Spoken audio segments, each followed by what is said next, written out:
pagi Bapak Ibu Saudari jemaat yang dikasihi Tuhan. Hari ini kita akan mengikuti ibadah kenaikan Yesus Kristus. Dengan sukacita kita boleh mengikuti ibadah ini.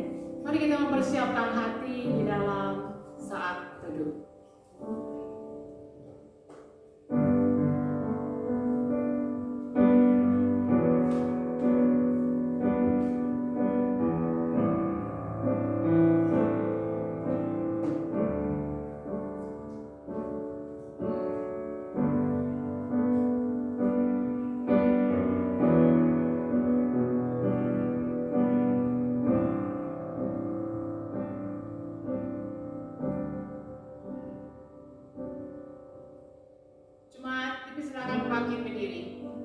Kita akan mendengarkan foto panggilan ibadah dari 1 Timotius 3 ayat 16.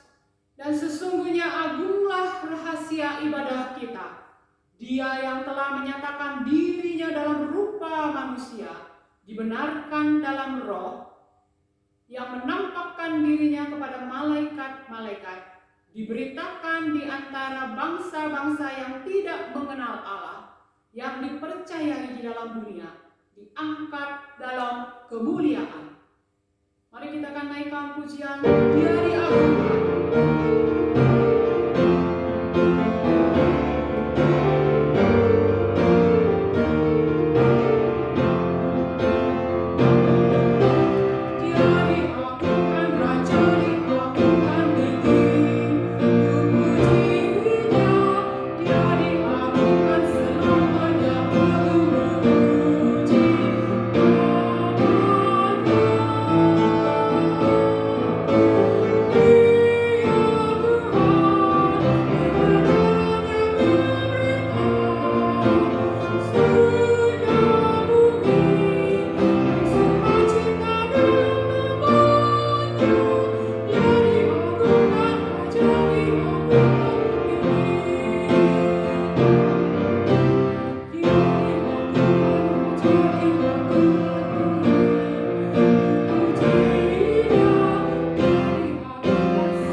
Tuhan Yesus, kami bersyukur hari ini kami masih boleh mengikuti ibadah kenaikan Yesus Kristus.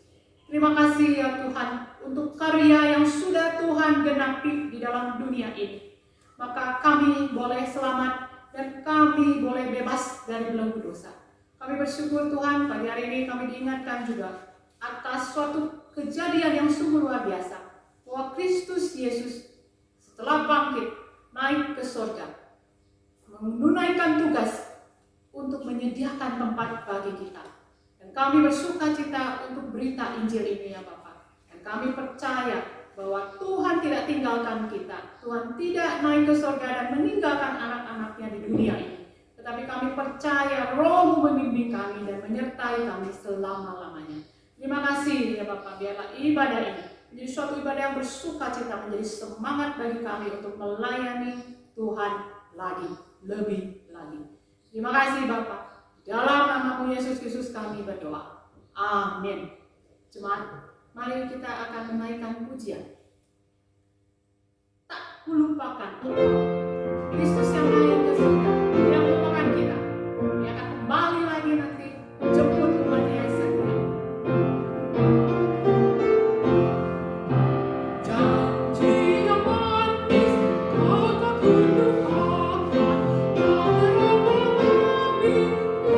Jiwaku, warna hidupku padu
yakin karena Kristus tidak melupakan kita.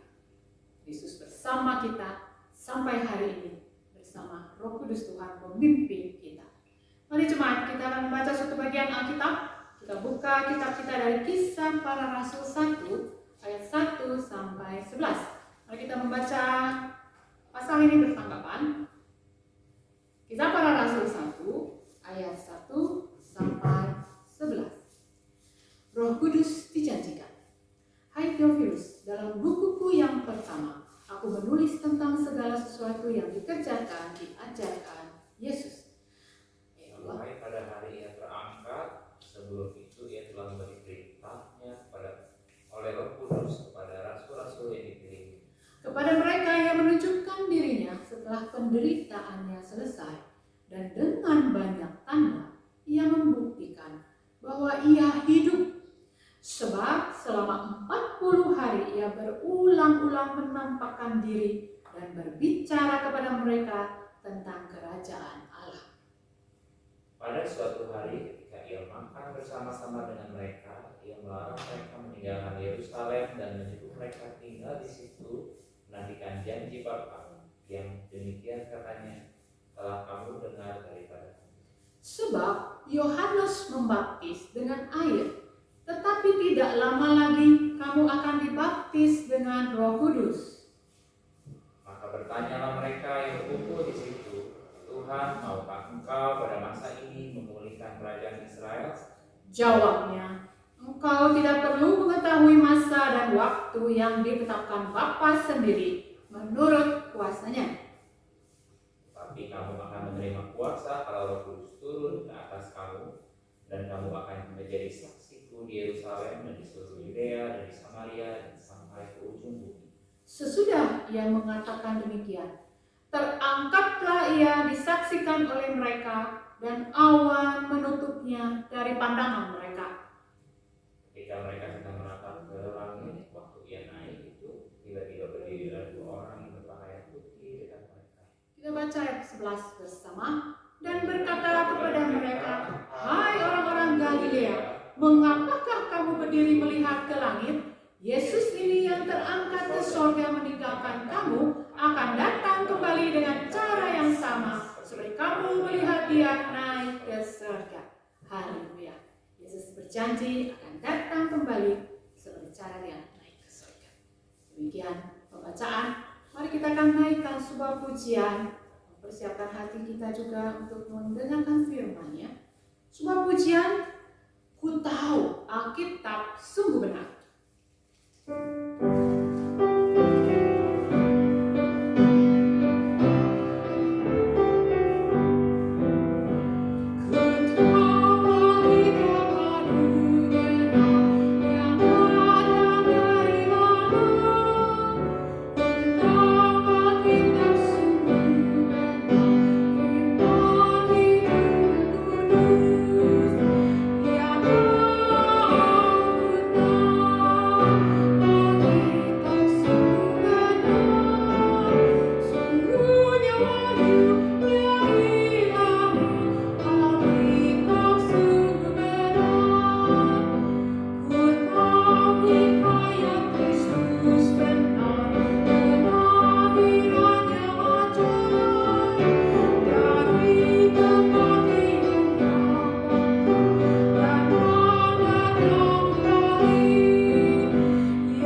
Saya menyerahkan waktu dan tempat kepada penginjil Simpson untuk menyampaikan firman-Nya. Saudara-saudara sekalian, jemaat yang ada di rumah, mari sama-sama kita satukan hati, kita mau berdoa.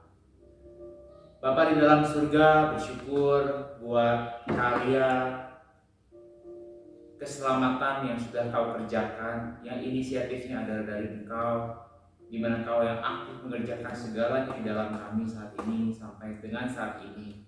Dan biarlah Tuhan, firman hari ini kembali membukakan kepada kami pengetahuan mengenai mengapa Engkau harus naik ke surga dan apa yang kami lakukan sebagai anak-anak-Mu, sebagai sojourner, sebagai musafir yang masih tetap mengerjakan keselamatan kami di dunia ini. Terima kasih Tuhan, berkati hamba-Mu yang menyampaikan, dan biarlah apa yang telah dipersiapkan adalah makanan yang adalah dari Tuhan. Terima kasih Bapa dalam surga, dan biarlah firman ini, makanan ini kami makan, dan kami biar itu menjadi kekuatan buat kami untuk menyenangkan Engkau, untuk hidup di dalam Tuhan. Berkati dengar-dengaran kami berdoa, saya berdoa Tuhan, bila ada roh-roh yang bukan berasal dari Engkau, yang membuat kami tidak bisa fokus, kiranya Tuhan yang mau halaukan semuanya, kami usir dalam nama Tuhan Yesus Kristus. Kami bersyukur, berdoa di dalam nama Tuhan Yesus Kristus. Amin. Bapak Ibu sekalian, hari ini kita sampai di perayaan hari kenaikan Tuhan Yesus Kristus. Jadi sesuatu yang harus kita sadari dari sekarang adalah bahwa kenaikan Tuhan Yesus Kristus ke sorga itu bukan suatu cerita atau fantasi. Sorga itu real, sorga itu benar-benar nyata. Sorga itu senyata angin ya, angin yang kita nggak tahu, nggak bisa kita pegang, nggak bisa kita lihat. Tapi keberadaan angin itu bisa merobohkan rumah, keberadaan angin itu bisa menghempaskan mobil. Sorga itu real. Sorga itu seperti udara yang gak kelihatan, tapi itu membuat kita hidup sampai sekarang. Kita hisap, kita hirup.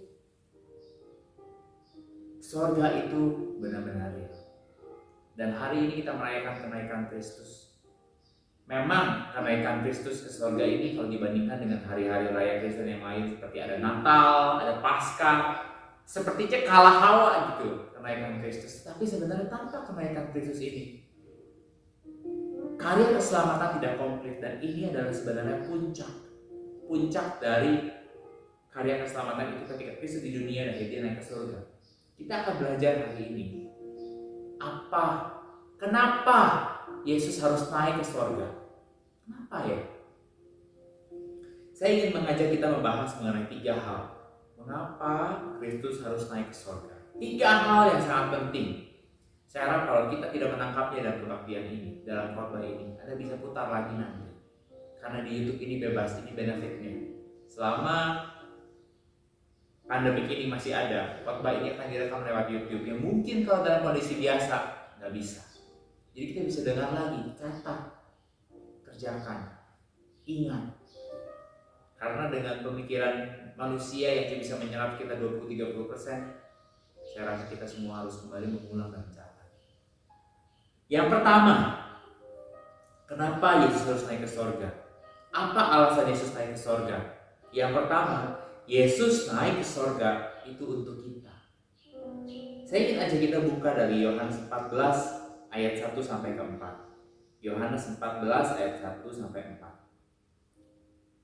Janganlah gelisah hatimu, percayalah kepada Allah, percayalah juga kepadaku. Di rumah Bapakku banyak tempat tinggal. Jika tidak demikian, tentu aku mengatakannya kepadamu, sebab aku pergi ke situ untuk menyediakan tempat bagimu. Dan apabila aku telah pergi ke situ dan telah menyediakan tempat bagimu, aku akan datang kembali dan membawa kamu ke tempatku, supaya di tempat di mana aku berada, kamu pun berada. Dan kemanapun aku pergi, kamu tahu jalan ke situ. Ini yang menarik. Ketika saya mempersiapkan hal ini, saya amati ya. Yesus mengatakan tentang sorga. Di sini dia bicara soal sorga. Dia menyinggung soal sorga sebelum dia mati. sebelum dia bangkit. Tapi dia udah mention soal surga kepada murid-muridnya. Dia belum pergi, tapi dia udah kabarkan bahwa dia akan datang kembali. Dia seperti kayak seorang bapak. Dia mau pergi keluar kota, dia mau kerja keluar kota, dan dia bilang sama anak dan istrinya, Papa akan datang lagi. Suamimu akan kembali pulang dan akan membawa kalian ke negara itu, negara yang lebih bahagia daripada negara kita. Seperti excited gitu. Dia belum pergi tapi dia udah bilang, ketika saya sukses nanti saya akan bawa kalian. Ya, sama seperti ketika Yesus berkata kepada murid-muridnya, Aku akan datang kembali dan akan bawa kamu semua ke tempatku, supaya di tempat di mana aku berada, kamu pun berada di situ. Anda bisa rasakan gak? The excitement, excited. Tuhan Yesus sangat ingin berada kembali bersama dengan anak-anaknya, murid-muridnya, sahabat-sahabatnya. Bapak Ibu sekalian, Yesus sangat excited. Kenapa? Karena dia tahu hukuman yang paling parah yang akan diberikan kepada manusia yang tidak mau taat kepada Tuhan, tidak mau mengikut dia, tidak mau mengenalnya, adalah neraka. Lawannya surga adalah neraka. Dan apa itu neraka? Neraka itu adalah keterpisahan bersama dengan Allah selama-lamanya. Dan Yesus sudah menanggung itu di kayu salib. Yesus menanggung akibat dosa. Itu keterpisahan dari Allah selama-lamanya. Itu yang paling mengerikan. Itu hukuman yang paling mengerikan. Ketika Yesus bilang sama Allahnya, ketika dia disalib, dia bilang, Eli, Eli, lama sabachthani. Allahku, Allahku, mengapa kau meninggalkan aku? Karena ditinggalkan Allah itu adalah hukuman yang paling berat. Dan itu mengancam kita semua hari ini. Kalau kita tidak sungguh-sungguh mengenal Kristus. Setelah Yesus mati, murid-muridnya yang sudah mengalami bersama dengan Yesus suatu pengalaman yang mengguncang iman mereka, suatu pengalaman yang membuat mereka mengenal, oh ini maksud Yesus selama ini yang dia katakan. Di mana Yesus disalib, Yesus mati, Yesus bangkit, dan sekarang Yesus naik. Setelah Yesus naik ke surga, Anda tahu nggak kira-kira apa yang terjadi dengan 11 muridnya kecuali Yudas saat itu? Saya ngajak kita buka Yohanes 21 ayat 2. Kita teliti apa yang muridnya lakukan. Yohanes 21 ayat 2 berkata, di pantai itu berkumpul Simon Petrus, Thomas yang disebut Didimus, Nathanael dari Kana yang di Galilea, anak-anak Zebedeus, dan 2 orang muridnya yang lain. Kata Simon Petrus kepada mereka, aku pergi menangkap ikan. Kata mereka kepadanya, kami juga pergi bersama dengan engkau. Apa yang mereka lakukan? Ternyata murid-muridnya kembali kepada apa yang mereka lakukan. Mereka lakukan seperti 3,5 tahun yang lalu sebelum mereka bertemu dengan Yesus. Mereka pulang ke rumah, mereka lakukan semuanya as nothing happened. Mereka cuma tahu, oh jalan kebenaran itu dari Yesus, but what next? Apa yang harus kami lakukan? Kisah bersama dengan Yesus seperti kisah indah yang menyedihkan, yang berakhir begitu saja. Sepertinya Yesus naik ke surga, menghilang, membiarkan mereka sendiri, dan mau kita mencari dia tanpa harapan. Seperti itulah yang mungkin dirasakan oleh kita sekarang. Mungkin kita mendengar Yesus bangkit, Yesus naik. Terus, apa yang harus kita lakukan? Ayat 3 berkata, aku telah pergi ke situ dan telah menyediakan tempat bagimu. Aku akan datang kembali dan membawa kamu ke tempatku. Kemana aku pergi, kamu tahu jalan ke situ. Ini yang Yesus katakan. Dia pergi ke sana menyiapkan rumah. Kenapa nggak siapkan? Suruh malaikat aja kasih komen. Nah, 1 dan dirikan 100 rumah, semuanya sama kayak KPR sekarang tuh, komplek-komplek. Semua rumahnya sama, bahannya sama, materialnya sama, dirikan dengan model sama persis. Kenapa harus Tuhan pergi sendiri mempersiapkan buat kita? Ternyata Tuhan mempersiapkan. Kata mempersiapkannya itu benar-benar spesifik. Dia mempersiapkan rumah satu demi satu berbeda. Allah mendesain sendiri buat anak-anaknya. Tailor made, bukan semua sama, tapi tailor made. Ini tanda cinta Tuhan kepada anak-anaknya. Seperti saya membayangkan ya, seperti seorang papa mama yang ketika menanti anaknya mau lahir, dia desain dulu kamarnya begitu mereka tahu ini adalah baby boy, biru semua. Ada figuranya, ada bonekanya, ada ranjangnya, ada spraynya, ada handuknya, bahkan mungkin sabun-sabunnya pun semuanya di warna biru covernya. Dipersiapkan buat anak tersayang. Seperti itu yang Tuhan akan mau siapkan buat kita. Itulah kenapa dia harus naik ke surga dulu. Setelah dia naik ke surga, kitab Markus berkata, Markus mendapat penglihatan langsung. Yesus naik ke surga dan dia duduk di sebelah kanan Allah Bapa.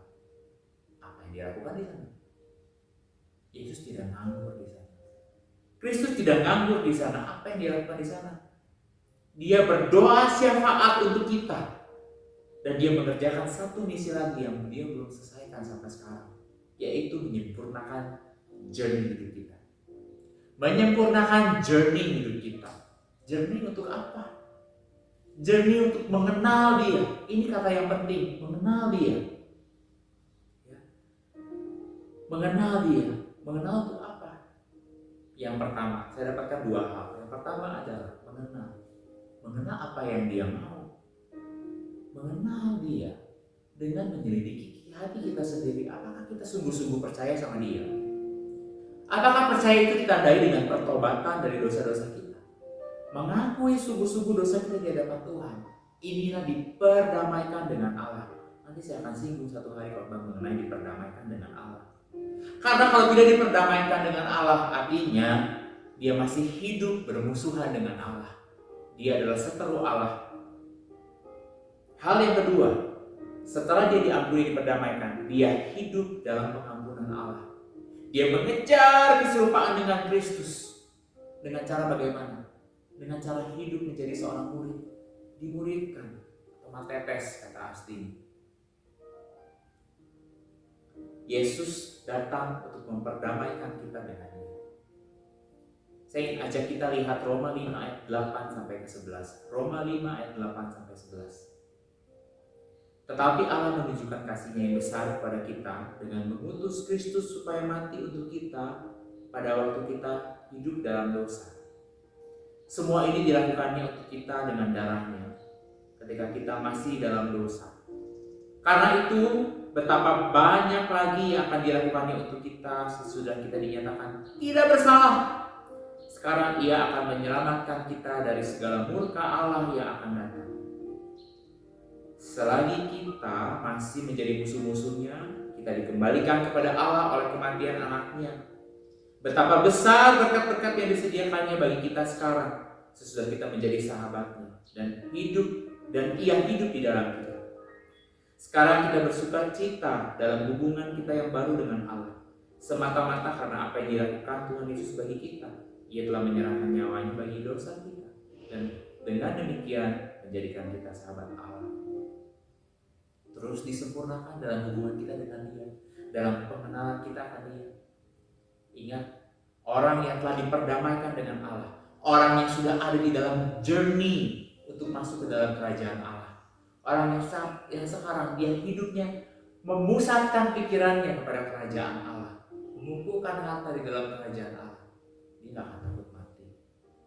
Orang-orang seperti inilah yang mengatakan mati adalah keuntungan. Hidup adalah Kristus dan mati adalah keuntungan.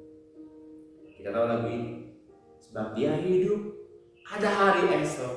Sebab dia hidup, ku tak gentar. Sebab ku tahu dia pegang hari esok masa depan kita. Hidup jadi berarti sebab dia hidup. Bukan karena dunia ini, tetapi karena Kristus saja hidup jadi berarti. Topik yang pertama. Topik yang pertama, di mana Yesus naik ke surga adalah untuk kita, menyiapkan tempat untuk kita, mempersiapkan journey kita. Kalau Yesus ketika dia naik ke surga, dia terus menampakkan dirinya, menyatakan dirinya kepada murid-murid. Hari ini, kalau Anda adalah murid Kristus, dia akan terus menyatakan dirinya kepada kita supaya kita bisa melihat dia. Tujuannya untuk apa? Supaya kita bisa menyatakan dunia tidak lagi serupa dengan dunia, dipersiapkan menuju kerajaan Allah. Topik yang kedua, selain daripada Tuhan pergi untuk persiapkan tempat buat kita. Yang kedua adalah, poin yang kedua ialah Yesuslah yang punya sorga. Dia yang punya sorga. Yohanes pasal 14 ayat 5 bilang, kata Thomas kepadanya, Tuhan, kami tidak tahu kemana engkau pergi. Jadi bagaimana kami tahu jalan ke situ? Di sini Thomas, atau disebut juga si Didimus, dia merasakan kebingungan. Dia mempertanyakan kebangkitan Tuhan. Di sini saya lihat Thomas hatinya nggak jahat, tapi di sini dia punya kelemahan. Dia nggak gampang kesel sama orang. Dia nggak gampang percaya sama orang. Dia curiga sama orang, dia pesimis sama orang. Dan ini yang Tuhan katakan, kau harus rubah ini. Thomas, kalau saat ini saya membayangkan seperti apa Thomas ini. Mungkin dia adalah seorang pedagang ya. Mungkin kalau dalam dunia dagang sekarang ini, dia adalah tipe orang yang mungkin kalau dalam jual beli mobil dia nggak bisa deal mobil di telepon. Karena ketika orangnya bilang, oke, saya transfer 10 juta DP misalnya, dia harus lihat dulu ada DP-nya di dalam bank. Kalau nggak dia nggak berani bilang iya. Ini adalah orang yang mungkin kalau sampai ada yang beli mobilnya, dia taruh DP 10 juta di depannya pun dia akan ambil, tapi dia akan merasa ragu. Mungkin orangnya udah pergi dan dia akan telepon orangnya lagi, boleh nggak kasih DP lebih? Dia nggak percaya, dia susah untuk diyakinkan, dia pesimis. Respon Thomas ini manusia banget. Dia mewakili saya dan Anda hari ini. Dia mewakili kita yang masih belum yakin akan keselamatan. Tuhan, entah kalau aku udah mati, aku percaya terus langsung neraka juga. Gimana dong? Ayat 6, Yesus berkata kepada Thomas, Akulah jalan kebenaran dan hidup. Tidak ada seorang pun yang datang kepada Bapa kalau tidak melalui aku. Saya ada ilustrasi ya. Saya kepikir sebuah ilustrasi. Ilustrasi bukan sesuatu yang real. Bayangin Anda ada di sebuah airport ya. Di dalam sebuah airport itu Anda kebingungan karena visanya belum keluar. Tapi Anda harus pergi hari itu karena tiketnya hari itu, visa belum keluar.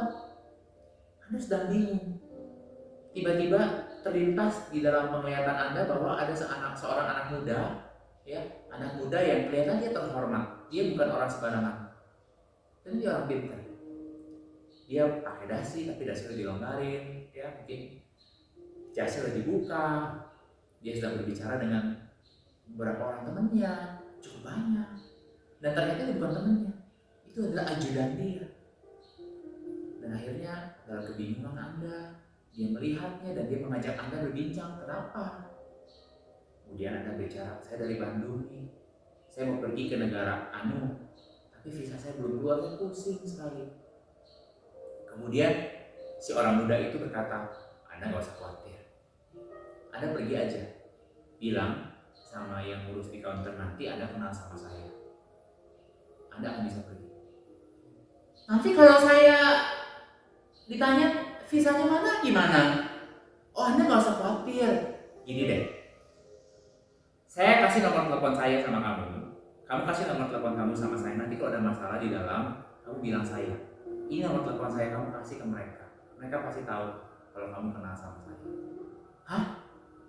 Tapi saya nggak punya visa loh. Nanti mereka cek sama saya, nanti saya dipulangkan. Saya maksud yang pertama saya lolos, nanti kedua saya nggak lolos gimana? Gini deh, kamu nggak usah khawatir. Ini saya kasih kartu nama saya.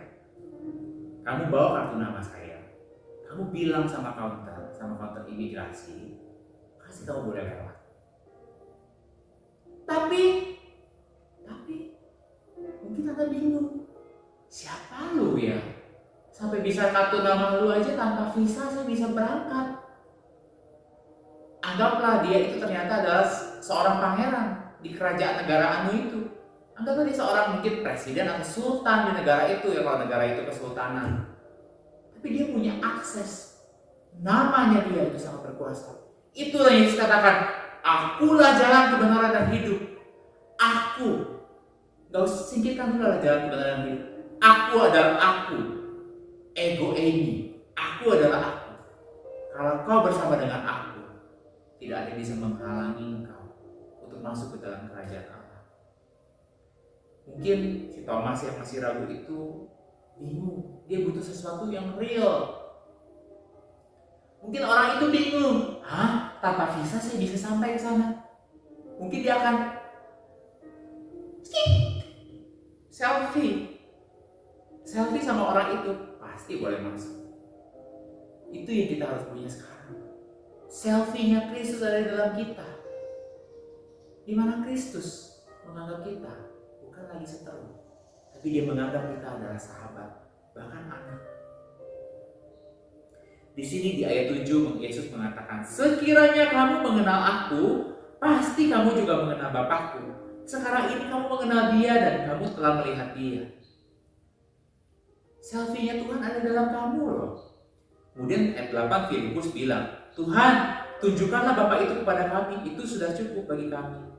Di sini Filipus ikut-ikutan, dia minta proof, pegangan. Ayat ke-9 Yesus bilang sama dia, telah sekian lama aku bersama-sama dengan kamu Filipus, namun engkau tidak mengenal aku. Barang siapa telah melihat aku, ia telah melihat Bapa. Bagaimana engkau berkata, tunjukkanlah Bapa itu kepada kami. This is problem. Thomas, Filipus bersama dengan Yesus selama 3,5 tahun, night and day, 24 jam sehari. Mereka bersama dengan Kristus, tapi mereka tidak mengenal Kristus. Sangat ironis sekali. Mereka bersama dengan Kristus, tapi tidak mengenal Kristus. Mengenal. Saya ingin soroti kata mengenal ini. Bagaimana mengenal Yesus, sang pemilik kerajaan surga? Sama seperti 5 gadis bijak yang menggunakan meterai milik kepunyaan Tuhan. Di dahi mereka, ketika mereka masuk ke dalam ruang perjamuan kawin, mereka diterima. Tapi 5 gadis bodoh itu tidak ada meterai. Dan di situ firman Tuhan dalam Matius 25 dia katakan, "Nyalah hai kamu gadis-gadis bodoh, kalian bukan kepunyaanku, aku tidak mengenal kamu." Kata mengenal ini, ya kalau kita search ya, dari yang tadi, sekiranya kamu mengenal aku, pasti kamu mengenal Bapakku dalam ayat 9. Kata mengenal ini, kata aslinya adalah ginosko. Kata ginosko ini satu hal yang kita harus tahu bahwa sifatnya adalah universal. Ginosko ini adalah kata kerja yang sifatnya universal, sama seperti minggu lalu kita bahas mengenai pistuo. Saya beriman sama botol minum saya, ingat, itu adalah kata yang netral. Tapi dalam semua yang netral itu kita percaya sama Allah. Dari segala Allah, kalau Allah. Kemudian ginosko juga sama. Dari semua yang kukasihi, kalau yang paling kukasihi. Ginosko ini verbnya adalah imperfect. Future, ya, imperfect adalah tidak perfect. Sekarang kita tidak merasakan dengan sempurna. Future adanya di masa depan. Pasif ini adalah bukan kita yang mulai, tapi dia yang berinisiatif. Imperatif artinya apa? Ini perintah. Perintah artinya kalau tidak dilakukan akan ada hukuman. Ginosko ini artinya apa?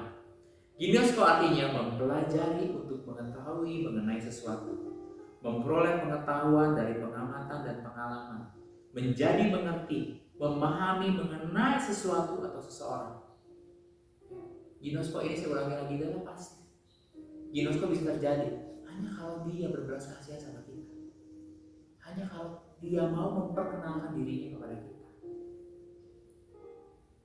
Pengenalan kita akan Allah sangat menentukan sejauh manakah kita akan hidup dalam Dia. Pengenalan kita akan Allah akan menentukan respon kita di tengah-tengah hidup yang penuh dengan tekanan dan ujian. Itulah sebabnya sekarang kita harus pegang Kristus. Kita ginosko pada Kristus dan kita ukur, kita tentukan mana yang lebih berharga. Jangan lepaskan Kristus demi pernikahan, demi wanita, demi pasangan hidup, demi suami. Jangan lepaskan Kristus. Jangan pernah ingat firman Tuhan, kau harus menikahi sesama anak Tuhan. Jangan menikah dengan orang-orang di luar Tuhan. Karena menikah itu bagi satu daging.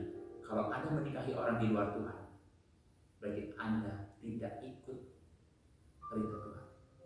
Dan biasanya ada hukuman, pasti ada hukuman. Jangan lepaskan Kristus demi uang, demi ketamakan, keserakahan, ketidakpedulian sama orang. Jangan lepaskan Kristus karena itu. Karena yang akan ada sampai kekal adalah keselamatan. Adalah ginosko itu yang akan dilihat nanti. Ingat di Matius 7, di zaman akhir banyak orang berseru, Tuhan, Tuhan. Tapi Tuhan berkata, aku tidak mengenal kamu. Aku gak ginosko kamu. Karena selama di dunia, kamu gak ginosko aku. Beberapa saat yang lalu saya mendengar sebuah kesaksian dalam sebuah khotbah bahwa ada orang yang sakit parah, ya, dia ada sakit kankernya sangat jarang, yaitu kanker darah yang membuat kekentalan darah ini amat kental. Dokter bilang sama dia, harusnya kamu udah mati karena kekentalan darah itu amat kental. Kemudian dia datang ke sebuah KKR, dia minta didoakan di sana, dan dia yakin, dia imani kesembuhannya, dan dia bersaksi bahwa setelah dia berdoa itu, dia malah mengalami kematian.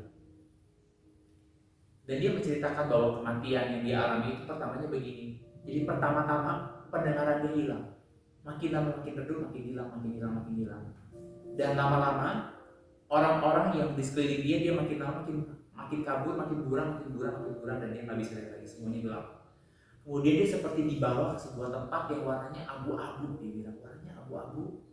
Kemudian di tempat itu dia merasa ketakutan yang amat sangat karena dia benar-benar totally sendirian. Dia tahu dia tidak di dunia ini dia sendirian, dia takut dengan amat sangat. Kemudian sekitar mungkin 5-10 detik setelah dia merasa ketakutan itu, kemudian ada suara berkata, jangan takut, kamu akan bertemu dengan Tuhan Yesus sebentar lagi. Kemudian ketika suara itu dia dengar, dia merasa kedamaian yang begitu damai. Ketika anak Tuhan ini bertemu dengan Tuhan, dia merasa begitu damai sekali. Kemudian dia merasakan tubuhnya diguncang. Kemudian dia membuka matanya, dan dia adalah gembala dia. Dia terbangun lagi. Dia nggak meninggal. Ternyata dia belum sampai ketemu dengan Tuhan. Nah, dia mengatakan begini dalam kesaksian itu. Rasa damai yang begitu luar biasa itu mengingatkan dia pada semua yang dia kenal di dunia ini, pada Yesus yang dia tahu. Dia merasa damai dengan amat sangat itu. Dan kedamaian itu dia katakan, milikilah itu. Milikilah ginosko bersama dengan Allah sekarang. Jangan sampai Anda berharap memiliki ginosko itu nanti. Makanya banyak orang memikirkan nanti aja. Udah mau deket-deket ajal baru bertobat. Nggak bisa.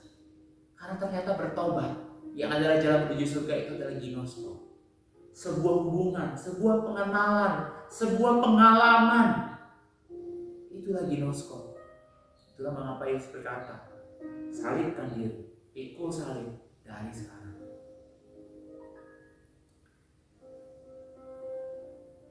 Kita semua menuju surga. Betul? Kita semua menuju surga. Jangan beri kesempatan kepada iblis untuk mengambil ginosko dari kita. Jangan sampai masalah keluarga memecah belah hubungan kita dengan sesama. Jangan sampai kebencian, kemarahan menggerogoti ginosko bersama dengan Tuhan. Karena ketika Anda marah, ketika Anda kesal, ketika Anda teriritasi, dan subuh menjadi pendek, yang bersuka cita adalah si iblis. Makanya firman Tuhan berkata, jangan beri kesempatan kepada iblis. Allah telah memberikan subuh yang panjang. Allah memperlihatkan, Yesus sendiri memperlihatkan subuhnya begitu panjang. Jadi dia datang Pilatus, dia dikatakan, apakah kau Allah? Dia dipukul, dia diderak, dia tidak mengatakan apapun. Yesus sangat panjang sekali. Bagaimana dengan kita hari ini? Kalau subuhnya masih pendek-pendek, mudah teriritasi.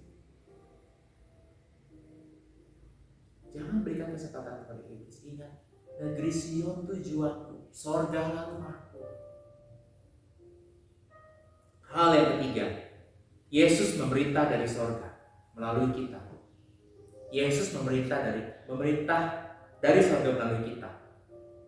Yesus akan datang kembali. Tapi sekarang sebelum dia kembali, kita anak-anaknya ini diperintahkan dia untuk mewakili dia memberita di dunia ini. Ayat 10 mengatakan, tidak percayakah engkau bahwa aku di dalam Bapa dan Bapa di dalam aku? Apa yang aku katakan kepadamu, tidak aku katakan dari diriku sendiri, tetapi Bapa yang diam di dalam aku, dialah yang melakukan pekerjaan. Percayalah kepadaku bahwa aku di dalam Bapa dan Bapa di dalam aku. Atau setidak-tidaknya, percayalah karena pekerjaan-pekerjaan itu sendiri. Ketika saya merenungkan ini ya, Yesus memerintah dari surga melalui kita. Sempat terlintas, kenapa ya Yesus tidak tinggal saja di dunia ini, gak usah naik ke surga? Apakah sulit buat dia memenahan 2000 tahun tinggal di dunia ini? Saya rasa mungkin kalau dia mesti tinggal di dunia ini, mungkin kalau setiap kita antrian ketemu dengan dia, mungkin 10 tahun baru ketemu dengan dia. Kenapa dia nggak tinggal aja di sini? Ternyata Tuhan punya greater purpose. Dia punya tujuan yang lebih besar. Saya membayangkan ya, kalau saya adalah kepala sebuah kerajaan dan saya membawahi banyak wilayah, gitu ya. Kemudian di salah satu wilayah saya yang kecil itu terjadi suatu pemberontakan misalnya, pemberontakan di mana ada pembangkang di situ, ada orang yang mau melawan. Saya nggak usah turun tangan ke situ.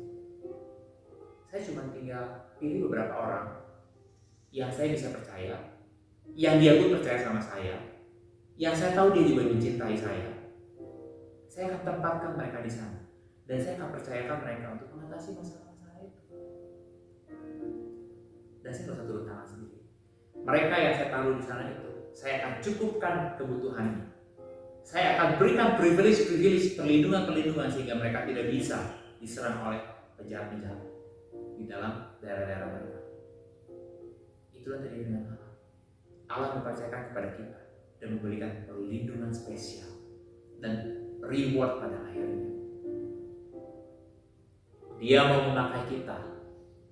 Dia perlu kita untuk menjadi wakilnya. Ingat, bukan berarti Allah butuh kita, tapi dia melibatkan kita untuk berpartner bersama dengan dia. Saya ingin mengajak kita untuk melihat 1 Korintus 6 ayat 2-3. 1 Korintus 6 ayat 2-3 bilang begini. Atau tidak tahukah kamu bahwa orang-orang kudus akan menghakimi dunia? Dan jika penghakiman dunia berada di tangan kamu, tidakkah kamu sanggup untuk mengurus perkara-perkara yang tidak berarti? Tidak tahukah kamu bahwa kita akan menghakimi malaikat-malaikat? Apalagi perkara-perkara biasa dalam hidup kita sehari-hari. Satu hari nanti, firman ini mengatakan, orang-orang kudus, orang-orang yang ginosko sama Tuhan, orang-orang yang sungguh-sungguh menjaga kekudusan dirinya, mengejar kekudusan dirinya, hidup dalam kekudusan, akan menghakimi dunia. Dan bukan hanya menghakimi dunia, tapi juga akan menghakimi malaikat-malaikat yang telah jatuh. Itu adalah tugas kita nanti. Kalau saat ini kita masih berpikiran surga itu supaya kita sukacita, senang-senang selamanya, bahkan ada yang memikirkan surga itu nanti ada bidadari-bidadari. Firman yang benar mengatakan kita harus kudus dari sekarang, karena nanti kita akan menghakimi orang-orang yang melawan Allah. Kita akan mewakili bersama dengan Allah menghakimi seteru-seteru Allah dan malaikat-malaikat yang membangkang pada Allah. Apa jadinya kalau sekarang kita terus dikalahkan oleh mereka? Kalau saat ini kita masih didakwa oleh mereka, kalau saat ini kita masih jatuh di dalam godaan-godaan yang ada, bagaimana kita bisa menghakimi mereka? Mereka yang akan menghakimi kita, mereka yang mendakwa kita, bukan kita yang mendakwa mereka. Paulus berkata, mulai sekarang tidakkah kamu sanggup untuk mengurus perkara-perkara yang tidak berarti? Saya ingin siarkan apa itu perkara-perkara yang tidak berarti. Saya ingin Anda semua baca Efesus pasal 4 mengenai manusia baru. Tetapi saya ingin fokus pada Efesus 4 ayat 29-32. Yuk mari sama-sama kita baca. Janganlah ada perkataan kotor keluar dari mulutmu, tetapi pakailah perkataan yang baik untuk membangun di mana perlu, supaya mereka yang mendengarnya beroleh kasih karunia. Dan janganlah kamu mendukakan Roh Kudus Allah yang telah memeteraikan kamu menjelang hari penyelamatan. Segala kepahitan, kegeraman, kemarahan, pertikaian, dan fitnah hendaklah dibuang dari antara kamu. Demikian pula segala kejahatan. Tetapi Tetapi hendaklah kamu ramah seorang terhadap yang lain, penuh kasih mesra, dan saling mengampuni, sebagaimana Allah di dalam Kristus telah mengampuni kamu. Dimulai di ayat 29 dengan hati-hati dengan perkataan. Jangan sampai ada perkataan kotor yang tidak bersih, yang tidak kudus keluar dari mulut. Pakailah perkataan yang baik untuk membangun. Dari setiap perkataan yang kita punya, dari sekarang latihlah itu. Buang, dikatakan. Buanglah ya perkataan kotor itu. Segala kepahitan, kegeraman, kemarahan, pertikaian dan fitnah dapat dibuang dari antara kamu. Dibuang itu seperti apa sih? Seperti ini. Saya ada kata namanya dibuang itu seperti apa? Buang ya dibuang. Segala kemarahan, pertikaian saya buang. Kata-kata kasar saya buang. Kata-kata yang menyakitkan orang saya buang. Jangan diambil lagi. Dan firman Tuhan bilang apa? Nggak ada kata kosong. Ya, di sini firman Tuhan bilang apa?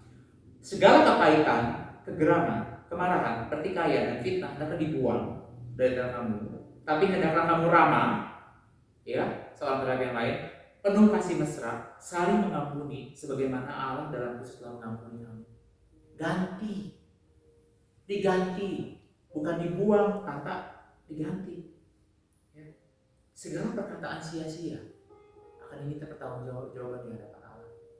Anda bisa berkata, makanya ketika mau mengatakan sesuatu, taruh rem, taruh filter. Filter itu sudah dikatakan di sini. Apakah perkataan itu membangun? Ya, apakah supaya mereka yang mendengarnya beroleh kasih karunia Tuhan? Kalau bukan itu, jangan keluarkan. Itu filternya. Gampang sekali kadang-kadang buat saya juga. Saya sorry pada orang buat kata-kata kasar yang udah saya keluarkan. Ingat, kata-kata itu bisa menyakitkan orang dan itu membekas.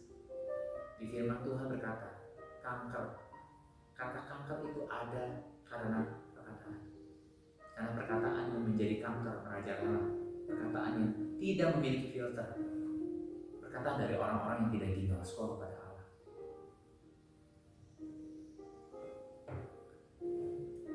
Apa yang sekarang dipersiapkan menentukan apa yang akan kita lakukan nanti. Ya. Apa yang dipersiapkan kalau sekarang kita melatih diri kita untuk melakukan buah-buah kasih. Ya. Cobaan akan pasti ada. Orang-orang yang menjati kita pasti akan ada. Tapi responnya apa? Responnya apa? Karena apa yang kita lakukan nanti menghakimi malaikat, menghakimi orang-orang fasik. Kalau kita masih fasik, gimana kita menghakimi? Kita yang akan dihakimi. Galatia 6 ayat 7 berkata, jangan sesat, Allah tidak membiarkan dirinya dipermainkan. Karena apa yang ditabur orang, itu juga yang akan dituai. Sebab barang siapa menabur dalam dagingnya, dalam keinginan dagingnya, kemarahan, pertikaian, kegeraman, ya, ia akan menuai kebiasaan dari dagingnya. Tapi barang siapa menabur dalam roh, yang adalah ramah seorang terhadap yang lain, penuh kasih mesra, saling mengampuni sebagaimana Allah dalam Kristus mengampuni kamu, itu adalah orang yang menabur dalam roh. Dia akan menuai hidup yang kekal dari roh itu. Makanya firman Tuhan berkata, janganlah kita jemu-jemu berbuat baik, karena apabila sudah datang waktunya kita akan menuai. Jika conditional, jika kita tidak menjadi lemah. Karena itu, selama masih ada kesempatan bagi kita, marilah kita berbuat baik kepada semua orang, tapi terutama kepada kawan-kawan kita seiman. Ingat respon kita, bukan orang lain ke kita, tapi kita ke orang lain. Ya, mari kita melatih itu. 1 Yohanes 3 ayat 18 mengatakan, anak-anakku, marilah kita mengasihi bukan dengan perkataan atau dengan lidah, tapi dengan perbuatan dan di dalam kebenaran. Ingat, yang nanti masuk dalam kerajaan Allah itu bukan orang baik. Banyak orang berlomba untuk mengumpulkan kebaikan, tapi bukan orang baik yang masuk surga, tapi orang yang benar. Nanti kita akan bahas mengenai itu. Satu hari kita akan bahas mengenai apa itu kebenaran. Ya. Hari ini Kristus datang kapan kita nggak tahu. Kenapa? Karena kalau ada yang tahu berarti firman Tuhan bahwa Kristus sendiri aja dia bilang dia yang maha tahu aja dia memilih ketidaktahuan. Hanya Bapa yang tahu. Kristus mungkin untuk berjaga-jaga karena dia akan datang kembali. Nggak tahu kapan. Tapi milikilah ginosko itu. Karena kalau Anda nggak punya ginosko itu, semuanya keluar sesuai dengan apa yang dunia ini secara natural keluarkan. Kalau saat ini kita masih jatuh dalam godaan, kalau kita tidak bisa mengekang keinginan daging kita, bagaimana kita bisa menghakimi orang-orang berdosa, mereka yang jatuh dalam godaan?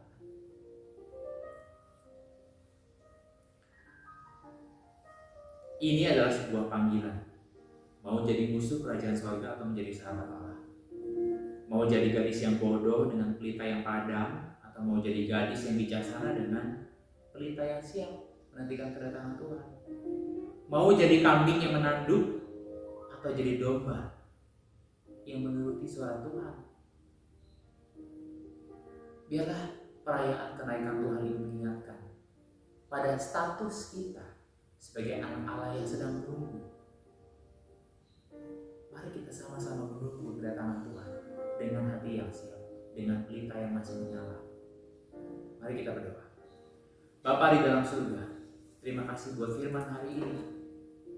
Bapa, biarlah firman ini mengajarkan kami untuk siap sedia menyambut kedatangan Engkau. Pelatih diri kami sedemikian rupa, membiarkan diri kami dilatih oleh Roh Kudus, membiarkan diri kami dilatih oleh firman, melakukan kebenaran firman, dan bukan hanya menjadi pendengar saja. Bapa, biarlah firman ini mengevaluasi kami. Apakah kami siap menghadap Engkau? Apakah kami siap untuk menghakimi bersama dengan Engkau? Bapa di dalam surga, persiapkan gereja ini Bapa. Persiapkan setiap orang yang mendengarkan khotbah ini menjadi orang-orang yang siap diajar oleh Engkau. Karena Engkau bermaksud baik Tuhan, untuk mengajar kami, untuk menyempurnakan kami sebelum kami menuju pada kerajaan Engkau. Terima kasih buat karya keselamatan Tuhan. Dan biarlah itu yang kami pegang teguh sampai kami bertemu dengan Engkau nanti. Di dalam nama Tuhan Yesus Kristus kami bersyukur dan berdoa. Puji Tuhan, itu firman yang boleh kita dengarkan. Kita akan masuk di dalam pemberian saat ini, ucapan syukur kita kepada Tuhan. Mari kita akan naikkan sebuah pujian. Haleluya, ku mau nyanyi tentang Yesus. Dengan sukacita kita nyanyikan pujian ini. Haleluya,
segala kasih karunia-Mu atas hidup kami.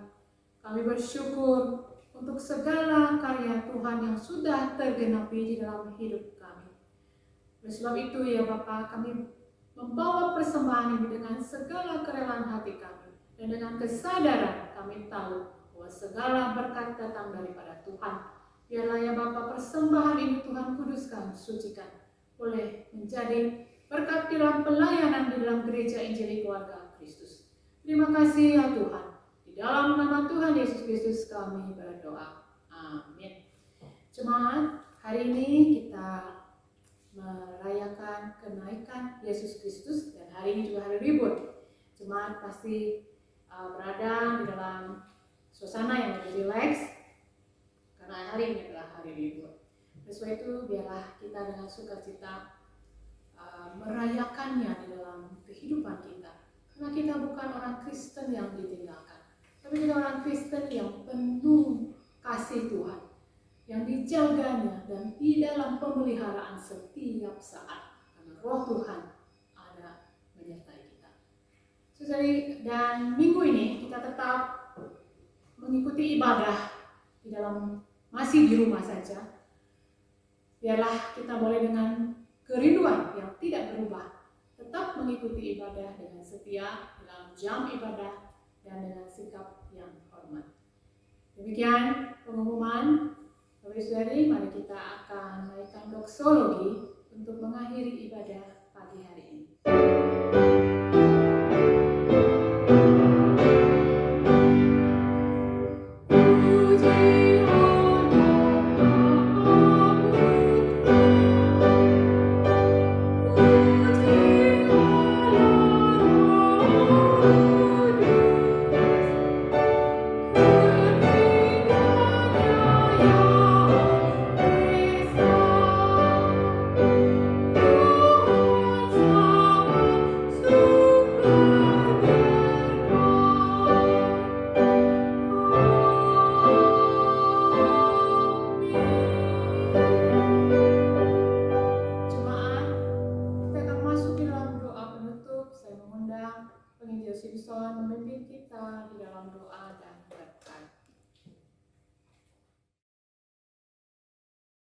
Terima kasih Tuhan buat anugerah kenaikan Tuhan, buat LLS-Mu yang begitu besar, anugerah-Mu yang begitu luar biasa Tuhan.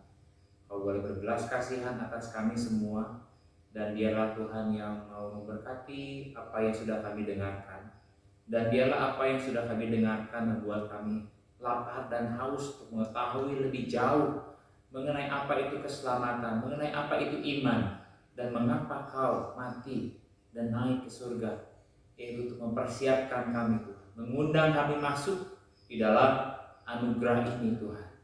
Bapa di dalam surga, di tengah-tengah pusaran orang-orang yang tidak merespon kepada anugerah ini, biarlah jemaat-Mu yang mendengarkan ini tidak tegar tangguh, tidak masa bodoh, tidak hanya mementingkan apa yang kelihatan, tapi biarlah Tuhan di dalam setiap detik kami menyenangkan Tuhan, memikirkan apa yang menyukakan hati Tuhan. Dan biarlah Tuhan Kau temukan kami adalah hamba yang setia, adalah budak Kristus yang setia melakukan kehendak Tuhan. Dan biarlah Kau berkati jemaat GKK Tuhan, biarlah kami hidup dalam saling mengasihi ketika kami menunggu kedatangan Kau yang kedua kali. Dan biarlah kami kedapatan tidak bercacat dan tidak bercela ketika Kau datang kedua kali nanti. Terima kasih Bapa di dalam surga. Jemaat sekalian, mari arahkan pandangan-Mu pada Kristus. Pulanglah dengan berkat Kristus. Pulanglah dengan firman yang menjadi benih di dalam hati, bertumbuh subur, dan biarlah berkat anugerah Tuhan terus melimpah di dalam mempersiapkan kita sampai bertemu dengan Kristus kedua kalinya. Amin. Kita akan menaikkan pujian. Amin.